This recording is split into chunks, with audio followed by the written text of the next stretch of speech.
మ్మ్. అసలు ఇండియా లేకుండా ఇలాంటి అలయన్స్ అనేది ఒకటి సక్సెస్ అవుతుందంటారు. ఎందుకంటే ఎక్స్పర్ట్స్ చెప్తున్నట్టుగా పాక్ మనతో పోల్చుకుంటే, ఇండియాతో పోల్చుకుంటే మన పాపులేషన్ కావచ్చు, మనకున్న ఎకానమీ, మన డిఫెన్స్ బడ్జెట్ ఇవన్నీ కూడా పాక్ కంటే అనేక రెట్లు ఎక్కువ. అలాంటప్పుడు మన ఇండియా లేకుండా వీళ్ళు చేసేటువంటి ఈ అలయన్స్ ప్రపోజల్స్ ఏవైతే ఉన్నాయో అవి సక్సెస్ అవుతాయి అంటారా?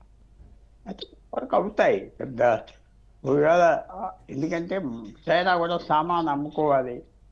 చైనాకి ఆలోచిస్తుంది బంగ్లాదేశ్కి ఆర్గనైజేషన్ మనకు వస్తే ఎంత డబ్బు పెట్టాలి, దీనివల్ల ఉపయోగం ఏంటి. రేపు ఎలక్షన్స్ వస్తున్నాయి. ఈ మహమ్మద్ ఉన్న నోబెల్ ప్రైజ్ విన్నర్ ఆయన ఓడిపోతే ఇదంతా వేస్ట్ కదా. సో వెయిట్ చేస్తారు, అందరూ వెయిట్ చేసి ఎంత బలం ఉన్నదో చూస్తారు. ఇది బంగ్లాదేశ్ ఎగబడి వెళ్తుంది, మాకు బాగుంటుంది, మాకేం ఇబ్బంది లేదని. అది కూడా వాళ్ళు ఎలక్షన్లో ఎలా పేరు చేస్తారు, కంట్రీ ఫ్యూచర్ ఏంటి, కంట్రీ ఈవేళ ఆయన వెనకాల వెళ్తాదా, నోబెల్ ప్రైజ్ వెనకాల ఏదో చేస్తాడని, లేకపోతే వీడేం పనికిరాడని కూడా అభిప్రాయం వస్తుంది. ఏం చేయలేకపోయేది ఈ దాదాపు 12 నెలల్లో ఏం జరగలేదని కూడా వస్తాయి. సో ఫ్యాక్టర్ అంతా ఫ్లక్స్లో ఉన్నది, నథింగ్ కాన్స్టెంట్.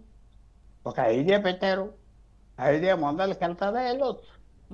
చేసినంత మాత్రానికి భారతదేశానికి పెద్ద నష్టం ఏం మాత్రం లేదు, చేయలేదు. ఓకే.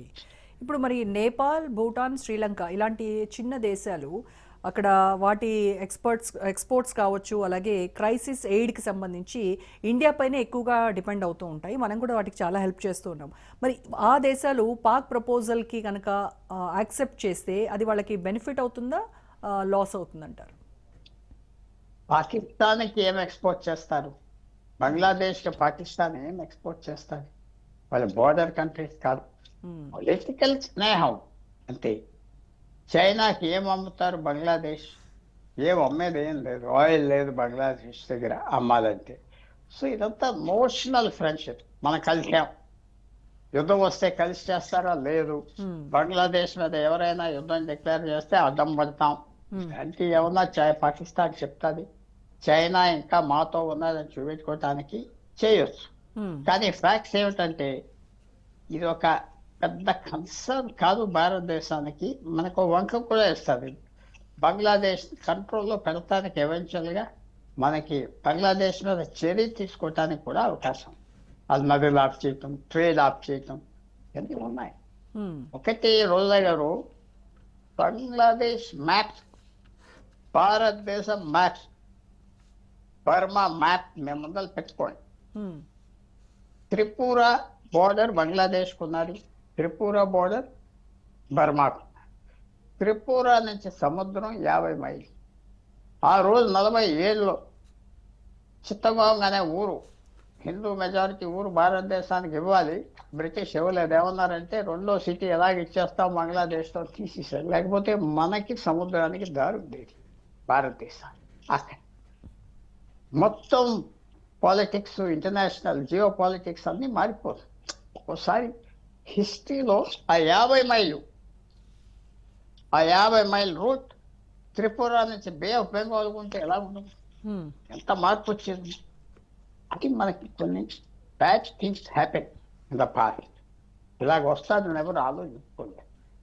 71లో మనం బంగ్లాదేశ్ లిబరేట్ చేసినప్పుడు అగ్రిమెంట్ పెట్టుకోవాల్సింది, నాకు మీ బోర్డర్ మీద 100 అడుగులు రోడ్ ఇస్తారని, 100 సంవత్సరాలు లీజ్. అది చేయలేదు. అది చేస్తే ఆ రోజు వాళ్ళు సంతకం పెట్టించేది. ఈవేళ ఎంత మార్పు వస్తుంది ఆ మ్యాప్ మీరు చూస్తే. త్రిపుర నుంచి సముద్రానికి 50 మైళ్ళు అంటే అరగంట ప్రయాణం కారులో. అది పోయింది, మనం మిస్ అయిపోయాం. ఇవన్నీ హిస్టారికల్గా జరుగుతూ వస్తున్నాయి. కొన్ని మనం ఆడుకోగలం, కొన్ని మన చేతిలో లేవు, కొన్ని మనం చేయగలం. సో ఈ విషయంలో బంగ్లాదేశ్, పాకిస్తాన్ కలుస్తానంటే ప్రస్తుత పరిస్థితిలో మనం ఆప్ చేయలేము. దానికి కౌంటర్ మెజర్స్ ఏమిటి? తప్పకుండా కౌంటర్ మెజర్స్ వస్తాయి బంగ్లాదేశ్ మీద. వాళ్ళు రెడీగా ఉన్నారా? కొంతవరకు రెడీగా ఉన్నారు, కొంతవరకు రెడీగా లేరు. దాంతోపాటు ఈవేళ అక్రమంగా వచ్చిన వలసదారుల మీద కూడా ఎంక్వైరీస్ అన్నీ లీక్ ఉన్నాయి. సో రాబోయే రోజుల్లో మన దేశం ఎలర్ట్గా ఉండాలి. రేపు చాలా సింపుల్గా సగం మంది తీసుకుంటున్నారు. భారతదేశం మీద జరిగే దాడులు, రోజు దాడి జరుగుతుంది, కనపడట్లేదు ఎవరికి. యా అది చాలా సెన్సిటివ్ సిచ్యువేషన్. ఇప్పుడు పాకిస్తాన్ బంగ్లాదేశ్ కలవటం పెద్ద ఇబ్బంది లేకపోయినా భారతదేశానికి చిన్న చిన్న పొరపాట్ల వల్ల ఇబ్బందులు వస్తాయి. కానీ సమయం ఒకలాగే ఉండదు కదా ఎప్పుడు. సో రాబోయే రోజుల్లో భారతదేశం కొంచెం కష్టపడి పనిచేస్తే, ఆర్థిక వ్యవస్థ పెంచుకుంటే ఇవన్నీ మాయమైపోతాయి. బంగ్లాదేశ్, పాకిస్తాన్ మన ముందర రారు కూడా. అందరు చెప్పేది, పెద్దలు చెప్పిన మన్మోహన్ సింగ్ కూడా స్వయంగా నాకు విన్నా, నాకు చెప్పారు, ఇవన్నీ వదిలే భారతదేశం 10 సంవత్సరాలు 8 to 10% పెరిగితే 10 సంవత్సరాలు అసలు వీళ్ళు మన దగ్గరకు వచ్చేది లేదు. మనకు పట్టించుకోక్కర్లేదు. బోర్డర్ ఇష్యూ అంతా డబ్బుతో వచ్చేస్తుంది. డబ్బుతో మనకు సెక్యూరిటీ వస్తుందన్న ఆ స్టేజ్ మనం తెచ్చుకోవాలి. అసలు పాకిస్తాన్ మనతో సంబంధమే లేదు, బంగ్లాదేశ్ మనతో సంబంధమే లేదు. ఇవాళ భారతదేశం దగ్గర కొంచెం ప్రాస్పెరిటీ లేకపోతే ఆఫ్ఘనిస్తాన్కి చాబహార్ పోర్ట్ నుంచి మనం సప్లై చేస్తున్నాం కదా, 600 మైల్. ఎంత మెలో డ్రమాటిక్, అనుకోని పని చేస్తున్నాం. ఎంత మార్పు వస్తుంది ఆ పక్కన. ఇంక ఆఫ్ఘనిస్తాన్, పాకిస్తాన్ మీద డిపెండెన్సీ పోయింది.